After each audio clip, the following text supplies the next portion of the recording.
आज मी बनवली आहे डोस्याबरोबर बाहेर जी भाजी मिळते ना तशी सेम टू सेम भाजी बनवली। त्याच्याकरता ना एक सिक्रेट मसाला तयार करतो आपण, ते मी रेसिपी तुमच्याबरोबर आज शेअर करते। तर पटकन चला रेसिपीला सुरुवात करूया। आता मी ते तेल टाकून घेतलंय आणि तेल गरम करून घेतलंय। त्यानंतर सर्वात पहिले आपल्याला ते मोहरी टाकून घ्यायची, त्याचबरोबर जिरं टाकून घ्यायचे, हे छान परतवून घ्यायचे अशा प्रकारे। त्यानंतर आपल्याला याच्यामध्ये घालायचे लसूण आणि मिरचीची पेस्ट, हे मी बारीक करून घेतली होती मिक्सर मध्ये। छान अशी परतवून घ्यायची आहे। त्यानंतर आपल्याला घालायचं याच्यामध्ये उडीद डाळ थोडीशी, कारण त्यानंतर ऍड करायचंय आपल्याला कढीपत्ता। उडीद डाळ ह्या करता घातली कारण आपल्याला बाहेर जसा मिळतो डोस्याची भाजी तसंच सेम बनवायची आहे। त्याच्याकरता इकडे मी उडीद डाळ कढीपत्ता सर्व घालून घेतलंय। त्यानंतर आपल्याला इथे घालायचंय कांदा, तो पण असा छान मस्त परतवून घ्यायचा आहे। हे बघा अशा प्रकारे। त्याचबरोबर आता आपल्याला इथे घालायची हळद, ते पण छान थोडंसं असं मस्त परतवून घ्यायचंय। आता ह्याच्यामध्ये आपल्याला लगेच काय करायचंय, पाणी टाकायचंय, कारण बाहेर अशीच भाजी बनते।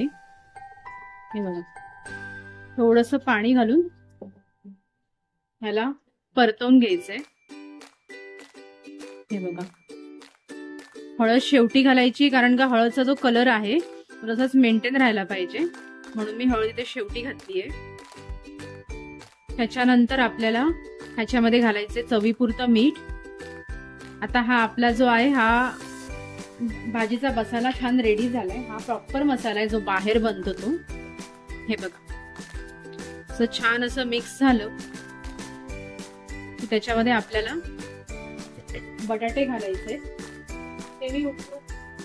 ते मी उकडवून आणि मॅश करून घेतलेत। हे बघा हे असे सर्व बटाटे आपण घालून घेऊया त्याच्यामध्ये।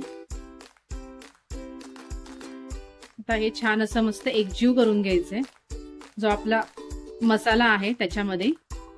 तुम्ही बघू शकता भाजी केवढी अशी मस्त रसरशीत झालेली आहे, एकदम डोस्याबरोबर खातात तशीच भाजी आहे ही। अशीच भाजी बाहेर बनवली जाते। आता आपली भाजी छान अशी मस्त एकजीव झालेली आहे। त्याच्यामध्ये आता आपण बारीक चिरलेली कोथिंबीर घालून घेऊया, ते पण छान असं मस्त मिक्स करून घ्यायचंय। ही भाजी अशी पटापट होते, तुम्ही सकाळी डब्याला पण ही भाजी लवकर बनवू शकता।